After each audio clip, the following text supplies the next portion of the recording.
Okay, y'all. So I have to tell you, I have not had to work this hard to accomplish a video in a long time. This is now take 5, and I usually get these done in one shot. So if this one doesn't happen, I'm going to think maybe God doesn't want us to teach this one, okay? Starting again. This is our lesson for March 20th. I don't know why this has been this hard. All kinds of different reasons. Anyway, we are starting the Hall of Shame today, as opposed to the Hall of Fame that we spent the last several weeks on, where folks, Mark selected some Bible characters who gave God their lives in one way or another, and let him do his thing. And so today we start some pretty epic examples of folks who did not do that. They did some clinging instead. So quick review of our Hall of Fame. We had Abraham, who followed God into an unknown territory. Didn't know how far he was going or why, but he went. We learned from Hannah and Elkanah. She asked for a son and promised God if he gave him to her that she would surrender him back, dedicate him back to God, which she did. And Elkanah supported her in all of that, which was pretty atypical for the time. Then we had Esther and Mordecai. Esther, who literally put her life on the line when she goes into the throne room to talk to Xerxes about rescuing her people. Mordecai, who lived kind of his everyday ordinary life that way, respecting God, respecting his king, but not giving that to other people who were demanding that same level, and but was also not disrespectful in the way that he lived. Then we talked about Simon, Andrew, James, and John, and how when Jesus called them from the fishing boats to follow him, they immediately went. They dropped everything, even though they didn't really know what this following Jesus was going to look like, and did it. Then finally, we talked last week about Lydia and how she was a Gentile Christian businesswoman, and in her home met one of the first churches. Paul stayed, and she used the skills and the wealth that she had earned in her business to help support the growth of the Christian church in a really cool way. I'm going to try to fix this a little bit, maybe. So those concluded our Hall of Fame. Certainly, if you look in Hebrews, there's a whole lot more, but those were some cool ones to look at briefly. Today, we start in the Hall of Shame with Lot's wife. All right, exciting times. So usually you will hear me tell kiddos that they should totally go read the chapters that we're looking at, or the entire book of Esther, for details on what's going on, right? Because they're smart and they can do that. This is one that I'm going to specifically encourage them not to do that. These passages about Sodom and Gomorrah are pretty graphic, and they're just not ready for that yet. So we'll start with reminding some context, right? So this is Abraham, same guy that we talked about in week 1 of our Hall of Fame, with his son, or not his son, his nephew Lot. They have split territory back a few years before this, probably, when their livestock and their households had gotten too big for the land to support both families in the same area. Their servants and all were fussing. The shepherds were fussing about having enough grass and water for the livestock. And so Abram finally comes in and he goes, guys, we shouldn't fuss, we shouldn't fight, we're family. Lot, you pick where you want to go and I'll go the opposite direction. We know that Lot chooses down the Jordan Valley. It's green, it's beautiful, it's lush, there's water. There are also cities there. It looks like far more natural, habitable place to live. Therefore, Abram goes the other way, and it's pretty cool that when he gives first right to Lot, God honors that and tells him, you know, he's in the land of Canaan, and he says, Abram, as far as your eye can see, this is going to be your land. This is yours and your descendants, and it's going to go down through your family, which is pretty cool that God does that after Abraham is humble and yields that choice to Lot. So we're going to start in chapter 19 of Genesis, and we're going to be dealing with Lot after that divide. right? He's gone and he lives near the cities, and or that's where he chose to go. And at this point, he's living in the city of Sodom. The cities of Sodom and Gomorrah have a really bad reputation of being evil places, evil people living there. So when we say that, can we mean every person there is evil? Right? When we make general statements or stereotypical statements, that means this is usually true, but probably not always, right? So like if you say girls like pink and boys like blue, I haven't liked pink since I was about 5 years old. My boys liked pink for a long time because they felt like pink was getting a bad rap from me, and so they kind of made up for it. Lots of girls like pink, lots of boys like pink, lots of girls like blue, lots of boys like blue. But it is a true general statement. I don't know if it's American or it's worldwide, that frequently young girls especially like pink, where young boys generally prefer blue.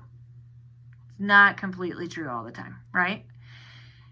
But we're going to see something in this passage about those stereotypes.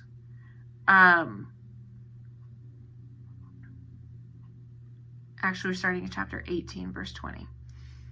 Because Abraham pushes God on the stereotype that everybody in Sodom and Gomorrah are evil. We're going to see what happens. So there have been these angels and the Lord talking to Abraham at his tent, hanging out, chilling. And God's like, okay, I got to go on and do the next thing now. And so this is the conversation they have. The Lord says, the cries against Sodom and Gomorrah are very great. Their sin is so bad that I will go down and see for myself. I want to see if what they have done is as bad as the cries that have reached me. If it is not, then I will know.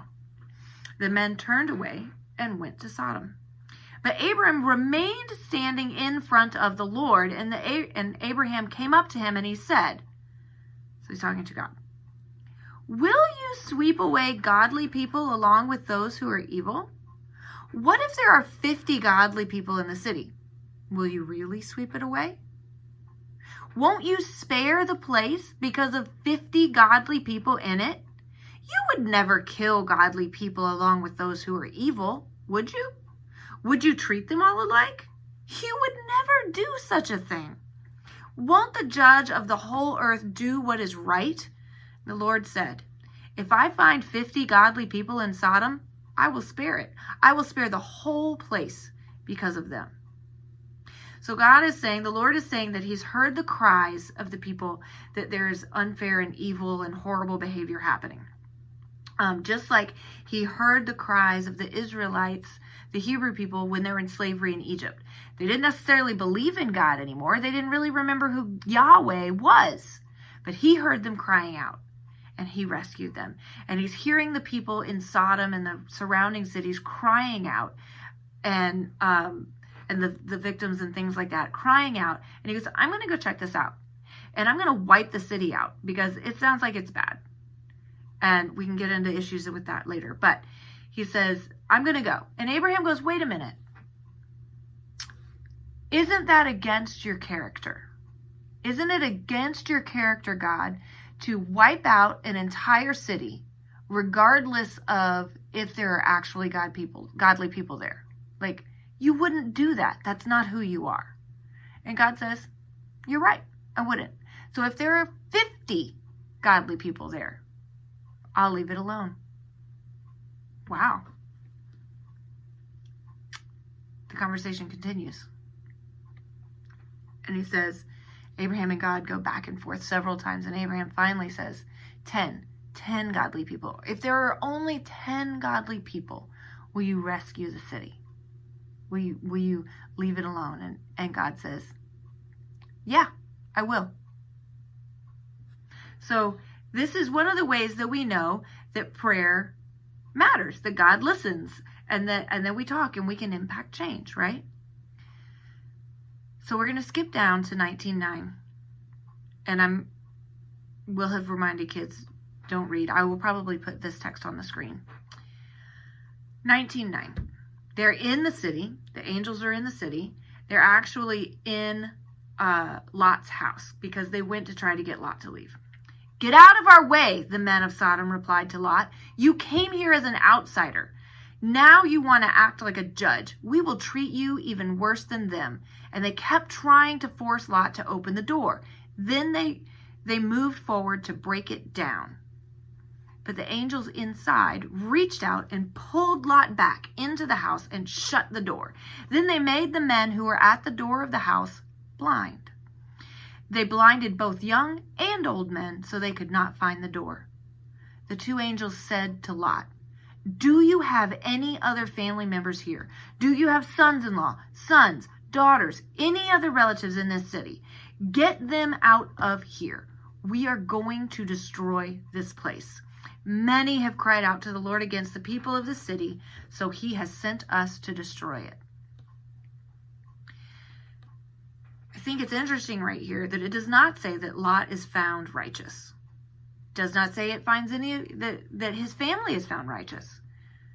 They are there rescuing Lot because of Abraham's righteousness, because Abraham asked them to, which is interesting.